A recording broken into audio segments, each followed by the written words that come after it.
Saya ulangi, kalau pendekatan pemecahan masalah, kita artikan dulu pemecahan masalah ini merupakan proses yang ditempuh oleh seorang untuk menyelesaikan suatu masalah yang dihadapinya sampai masalah itu tidak lagi menjadi masalah baginya. Suatu model yang menjadi dasar atau dijadikan dasar untuk proses pemecahan masalah ini bisa menggunakan model yang digagas oleh Jos Polya, yaitu ada 4 tahap. Yang pertama adalah memahami masalah. Makanya ketika teman-teman itu mengerjakan suatu soal, guru itu selalu mengatakan diketahui, apa saja yang diketahui. Ditanya. Nah, ditanya ini sebenarnya sudah membuat rencana untuk menyelesaikannya. Jawab. Nah, ini karena sudah ditanya, yang ditanya apa kita jawab, yaitu melaksanakan rencana yang dibuat pada langkah kedua, baru kita mengecek kembali seperti itu. Nah, kita kembali 3 prinsip utama dalam suatu pendekatan yang saintifik. Nah, belajar peserta didiknya harus aktif dalam hal ini, termasuk inquiry based learning. Jadi belajar berbasis penelitian, cooperative learning, ataupun nanti belajar berkelompok dan belajar berpusat pada peserta didik atau student centered learning. Nah, untuk asesmennya, penilaiannya berarti kita ukur kemajuan belajar siswa yang dibandingkan dengan target pencapaian tujuan belajar. Keberagaman mengandung makna bahwa dalam pendekatan ilmiah mengembangkan pendekatan keragaman. Nah, pendekatan ini membawa konsekuensi peserta didiknya unik, kelompok peserta didiknya unik, termasuk keunikan dari kompetensi, materi, instruktur. Nah, sehingga pendekatan dan metode mengajar ini tentu harus berbeda-beda, serta konteksnya apa itu pun harus sesuai dengan apa yang biasanya siswa itu lakukan di daerah tersebut. Jangan-jangan siswa itu juga belum pernah melakukannya. Nah, yang prinsip yang selanjutnya yaitu adalah metode ilmiah. Nah, metode ilmiah ini merupakan teknik perumusan pertanyaan dan menjawab melalui beberapa kegiatan. Ya, salah satunya bisa melalui observasi ataupun melalui suatu eksperimen ataupun percobaan. Nah, dalam penerapan metode ilmiah tersebut, aktivitas yang dapat diobservasi seperti mengamati, menanya, mengolah, menalar, menyajikan, menyimpulkan, dan mencipta. Seperti itu. Nah, komponen-komponen yang penting dalam mengajar menggunakan pendekatan saintifik tentu adalah menyajikan pembelajaran yang dapat meningkatkan rasa keingintahuan, meningkatkan suatu keterampilan mengamati, melakukan analisis, dan berkomunikasi seperti itu. Nah, langkah-langkah pokok pendekatan saintifik yang pertama adalah mengamati, menanya, mengumpulkan suatu informasi, mengasosiasi, mengkomunikasikan, dalam hal ini adalah menyimpulkan dan mengkaitkan dengan konsep lain.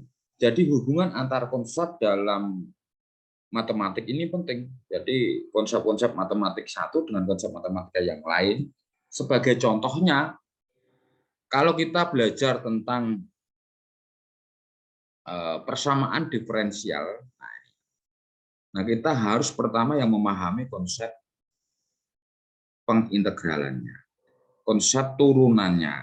Kita harus pahami kalkulus diferensial maupun kalkulus integral. Nah, di mana mengamati ini yang dimaksud mengamati adalah mengamati fakta matematik yang dibagi menjadi 2 pengertian. Pengamatan nyata fenomena alam atau lingkungan sekitarnya. Nah, pengamatan seperti ini bisa dikatakan cocok untuk pemahaman konsep yang akan diturunkan dari suatu proses induktif. Untuk siswa SD ataupun sekolah menengah pada kelas rendah, dapat digunakan induktif murni, yaitu dengan pengamatan langsung diperoleh suatu kesimpulan. Namun untuk sekolah menengah pada kelas-kelas yang mungkin sudah kelas 2, kelas 3, nah ini perlu disambut atau dibuktikan dengan pemahaman melalui proses yang deduktif. Nah, fenomena alam akan menghasilkan suatu fakta yang dituangkan dalam bahasa matematik, atau lebih simpelnya kita mengatakan kita modelkan secara matematis. Misalkan soal cerita. Soal cerita kalau kalian toh lihat ini sudah sudah saya contohkan yang kemarin. Nah, kalau kita pendekatan saintifik itu salah satunya, kalau kalian lihat,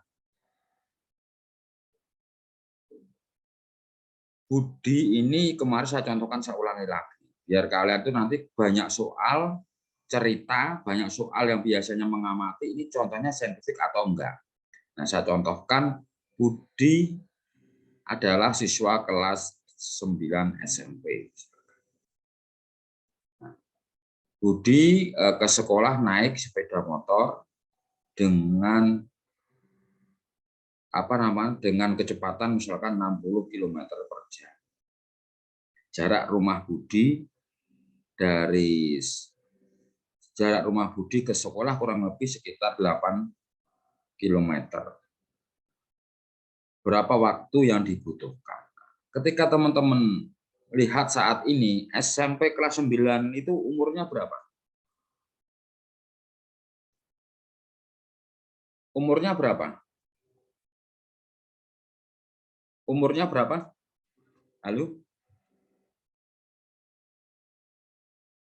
SMP kelas 9 saat ini umurnya berapa? 15-an, Pak. Nah, artinya itu kan secara izin mengemudi kan belum mendapatkan SIM. Sehingga dikatakan soal itu kurang tepat atau kurang bersifat saintifik gitu ya. Karena dilihat dari beberapa kajian pun kita harus melihat norma-norma tersebut. Nah, ini adalah contoh-contoh soal yang kurang saintifik. Nah, ini juga bisa diamati. Nah, ini ya, pengamatan objek matematika. Nah, pengamatan objek matematika sangat cocok untuk siswa yang memulai menerima kebenaran logis, sehingga mereka tidak mempermasalahkan suatu rangkaian kebenaran sebelumnya yang didapatkan dari suatu penalaran yang benar, walaupun objeknya tidak nyata atau tidak konkret. Nah, pengamatan seperti ini lebih tepat dikatakan sebagai pengumpulan dan pemahaman kebenaran matematik. Fakta yang didapatkan dapat berupa definisi, aksioma, postulat, mungkin juga teorema, sifat, grafik, dan lain sebagainya. Nah, ini ya. Nah, dari misalkan kita ada fungsi kuadrat fx sama dengan ax kuadrat plus bx plus c, dengan nilai a dan b dan c ini suatu konstanta yang tertentu. Selanjutnya nilai a diubah dalam berbagai nilai, sedangkan b dan c tetap. Maka intinya akan terlihat bahwa a mempengaruhi titik grafiknya. Kalau A-nya ini bisa saya katakan 0, maka ini berubah menjadi fungsi linier. Kalau A-nya negatif, nanti maka titik beloknya nanti juga berbeda. Apakah di bawah kurva atau nanti titik runtnya di atas ataupun di bawah, nanti mempengaruhi tergantung dari suatu nilai A. Nah, terus menanya kecenderungan siswa yang ada sekarang adalah siswa gagal menyelesaikan suatu masalah matematika jika konteksnya diubah sedikit saja. Nah, ini adalah suatu fenomena. Menanya, misalkan dalam grafik fungsi kuadrat fx sama dengan ax kuadrat plus bx plus c, bagaimana untuk a-nya negatif, untuk a-nya bernilai positif, nah tentu grafiknya akan berbeda. Nah, untuk A bernilai positif kecil dan sebagainya. Contoh lain bagaimana menentukan nilai sinus X untuk di mana X ini lebih besar dari 90 derajat dan X ini lebih kecil dari 180 derajat. Maka bisa dikatakan bahwa ketika di dalam koordinat kartesius, sinus X itu merupakan panjang sisi di depan sudut per panjang sisi miring seperti yang ada pada gambar. Nah, ini. Untuk selanjutnya adalah langkah-langkahnya adalah mengumpulkan suatu informasi dari suatu hal yang konkret, dari pengamatan maupun dari hasil percobaan. Nah, selanjutnya yaitu mengasosiasi, itu artinya adalah memperluas konsep dan membuktikan. Di mana penalaran induktif ini merupakan cara penalar dengan menarik kesimpulan dari fenomena khusus untuk hal-hal yang bersifat umum. Nah, sebaliknya penalaran deduktif ini merupakan cara menalar dengan menarik kesimpulan dari pernyataan-pernyataan atau fenomena yang bersifat umum menuju pada hal-hal yang bersifat khusus. Nah, yaitu yang selanjutnya yaitu adalah mengkomunikasikan. Nah, dapat diartikan secara sempit yaitu menunjukkan atau membuktikan dan dituangkan dalam bahasa tulis dan bahasa lisan ataupun kita presentasikan. Sebagai contoh, nilai sinus sebagai perluasan ternyata merupakan perbandingan ordinat dengan panjang jari. Nah, hal inilah kita dapatkan ketika kita menggunakan hal-hal yang bersifat saintifik. Kita ini nanti akan memperluas konsep-konsep yang ada. Dan hal-hal yang mungkin saja, contoh-contoh soal itu memerlukan suatu konsep yang lain, tidak hanya satu masalah, tidak hanya satu solusi untuk menyelesaikan suatu permasalahan. Nah, ini merupakan tahapan hampir sama. Nah, bisa dikatakan bahwa di dalam pendekatan saintifik ini, ketika contoh soalnya ini mungkin saja dapat kita pahami bahwa memang contoh-contoh soal ini paling tidak harus berupa soal cerita. Soal-soal yang bersifat cerita, kita memerlukan suatu tahapan mengamati juga. Dari soal-soal cerita inilah yang nantinya kita bisa tarik, kita modelkan. Nah, seperti itu. Lebih dominan dalam hal saintifik ini lebih memang melatih keterampilan, ataupun kalau di dalam proses pembelajaran memang lebih mengarah kepada project based learning untuk memunculkan pemikiran-pemikiran yang saintifik seperti itu. Jadi itu teman-teman semuanya, cobalah besok cari lagi, jangan stop teman-teman mencari pengertian apa itu pengertian saintifik, dan nanti tolong cari lagi contoh soalnya, bangun, kalau enggak ya buku-buku paket itu diamati ini contoh saintifik atau bukan, seperti itu. Sekali lagi saya katakan bahwa saintifik ini memang salah satunya yaitu ya memang dominan dari soal cerita, tetapi tidak menutup kemungkinan dari berbagai macam cerita yang dari beberapa permasalahan matematik yang tidak bersifat cerita pun tetapi memerlukan bukti, memerlukan validasi, atau mungkin di dalamnya mengandung pengertian yang lain dalam mengkonstruksi teori yang bersifat fundamental. Nah, ini hal itulah yang bisa saya katakan yaitu menggunakan pendekatan saintifik. Nah, itu ada pertanyaan? Ada pertanyaan?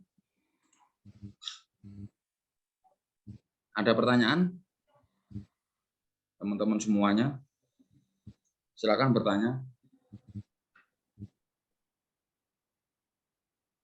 Ada yang ingin ditanyakan? Ada enggak?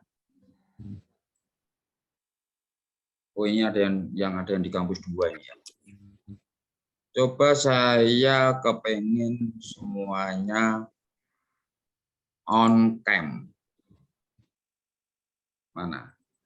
Saya pengen Mbak Eva Astuti tolong on cam. Mbak Spaldi tolong on cam. Mbak Salma, Mbak Sally sudah. Yang lainnya mohon on cam. Mana? Oh, Mas Paldi sudah di kampus ya. Ini terus Mbak Sally tadi sudah. Mbak Salma mana Mbak Salma? Mbak Salma mana? Mbak Salma? Mbak Salma mana? Salma yang mana, Pak? Salma dia ini siapa? Salma dia ini siapa?